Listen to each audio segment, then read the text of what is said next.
What up, YouTube? This is Daniel Rucker with True Table. Welcome to the table. Today's topic is going to take a different direction. Now, this channel, if you haven't already gotten the gist of what I'm about authenticity. I'm about things that are real. I'm about things that are current. I'm about things that really affect people in a real way. And a part of that perspective is that life as a whole is multifaceted, that there's things that are pertinent, things that are necessary, things that are relative, and all of it is encompassed. So oftentimes I'm talking about relationships, I'm talking about men, I'm talking about women, I'm talking about all of those things. That is one of the focal points. But what I'm going to talk about today is more of a human issue, a human condition. But before I get started, before I get in here and get cooking, because you notice what I do on this channel, if you haven't already done so, go ahead and hit the like button. Go ahead and subscribe. For all my new subscribers, welcome to the True Table family. I appreciate it. You made a good decision. You won't regret it. So without further ado, what sparked today's topic was an interaction I had at the new contract that I just picked up a few weeks ago. Now, I've talked about it before on my channel. I am by trade an executive chef. That is what I do in real life as far as career, as far as a career is, involved. That is what I do. That is not who I am. That is what I do. For those who understand that point, you get it. For those who don't, you will. But anyway, and so one of the things that has been a part of my journey has been, I have interacted with so many different people. So anyway, I'm going to try to shorten this up so that I can get to the meat of this broadcast. And one of the interactions I was having, because I went in here and I do what I do, I pretty much revamped the entire program within a 2-week time frame. Fired some people, hired some people, changing the structure, building it the way it's supposed to be built. And a part of that is that now I am introducing them to better quality cuisine. Well, one of the clients has stopped me in the hallway and asked me if I could, speak to her in regards to some of her complaints. And the reason why this is important is because in that moment of the discussion, it again was one of them things where I was like, wow, we are in 2021 and we're still struggling with this human condition. And the human condition is that people still seem to not understand that all of us are all people. All of us are human beings first. We're not alternate species. We're not different types of unique individuals in a sense of having any type of meta humans or special powers or anything like that. We are people. And so anyway, so story time. The interaction, as she started to, explain to me what she wanted to see and experience as far as the food goes, she had asked me if I could make albondigas. And albondigas is just a meat soup of Latin descent. Now, she said, can I make it? And then immediately said, well, she doesn't expect it to turn out the way it should be. And then she continued to talk. So I stopped her and I said, well, why is it that you expect it not to be done the way it should be? Explain. And then I responded further saying, is it because I'm chocolate? And for those who don't know me and are going to continue to get to know me, I don't usually reference black per se. I like to say chocolate. That's just my thing, for a lot of reasons. Black, as it is a color, it is not a culture. And I'll explain that on another broadcast at another time. But anyway, so I made the comment. She was immediately like, oh, no, and tried to clean it up. But in that moment, what I took from it was that we still, and when I mean we, I mean collectively, we as a people, especially in this country that is America, struggle with the idea that people share in the same commonalities, even if a person's skin is different. If you're lighter, if you're darker, if you're shorter, if you're taller, if you're, bigger, if you're smaller, if you're whatever. And it got me thinking, because I'm constantly consuming content. Why is it that we struggle to be progressive in this simple concept? So there seems to be a continued focal point of pigmentation, classifications, and what that entails. And in some cases, I'm saying that people seem to struggle with the idea that you having a darker skin or lighter skin or whatever means that you belong to some level of struggle or you don't, or means that it's going to produce a different outcome. And what I mean by different outcomes, just so that I can give you guys just a clear vision of how my mind works, because I'm very analytical, if you have not already gotten that. The idea that if I take my chocolate self, my chocolate skin, and I so happen to have sex or relations with a woman that is not from my community, someone who is maybe white or Asian or Latin or whatever she may be, and we have sex and we are aiming to have a child, guess what that child is going to come out to be? Human. Now that child may have different features, some that, mimic mine, some that mimic hers, some that are blended, and whichever. But the point is that I'm making is that we are still people.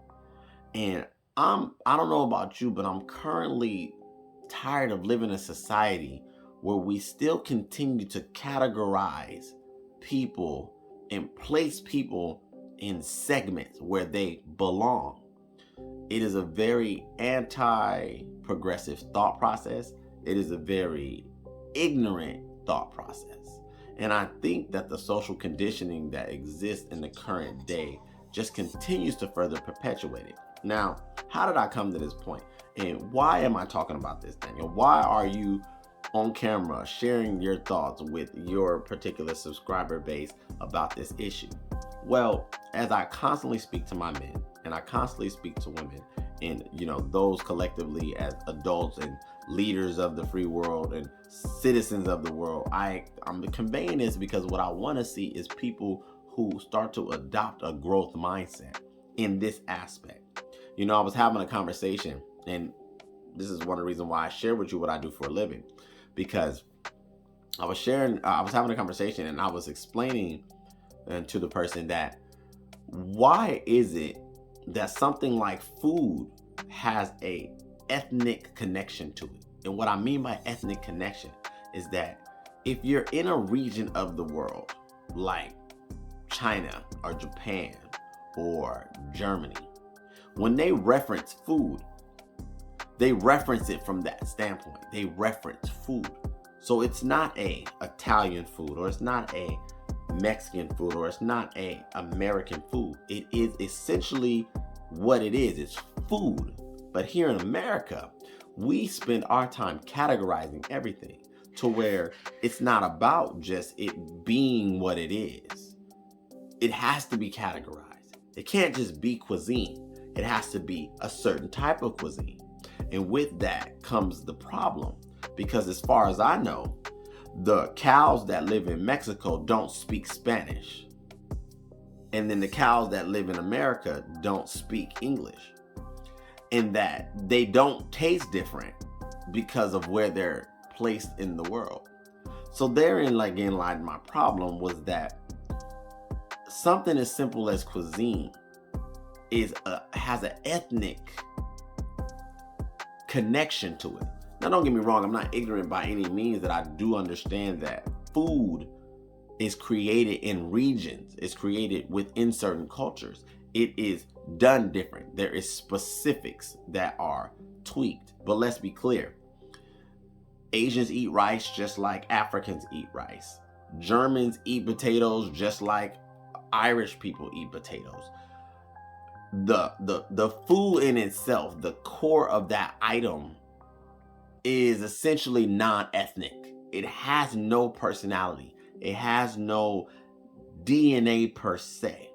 It will produce after itself. If you plant an apple seed, no matter where you are in the world, it's going to produce an apple. If you plant an avocado seed, it's going to produce an avocado no matter where you plant it in the world.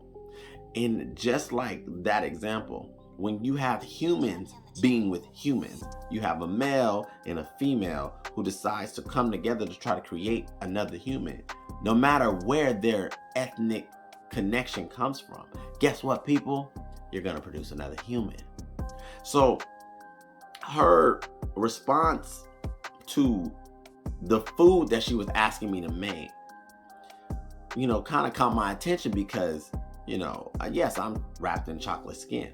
But as far as I knew, you didn't need to be wrapped in a certain type of body or skin in order to produce a certain type of cuisine. As far as I knew, if you have the ingredients and maybe even a recipe, and then in my case, even the experience to execute a meal, then it should come out the same way, whether it was somebody who was from that particular ethnic group or not. Just my thoughts on it, ladies and gentlemen. And why this is bothering me, why I believed I needed to discuss it, was because, as we move forward as a human race, as a society, I want to see people elevate their mindset. I want to see people to stop identifying with the skin you're in. Stop identifying with just the culture you come from.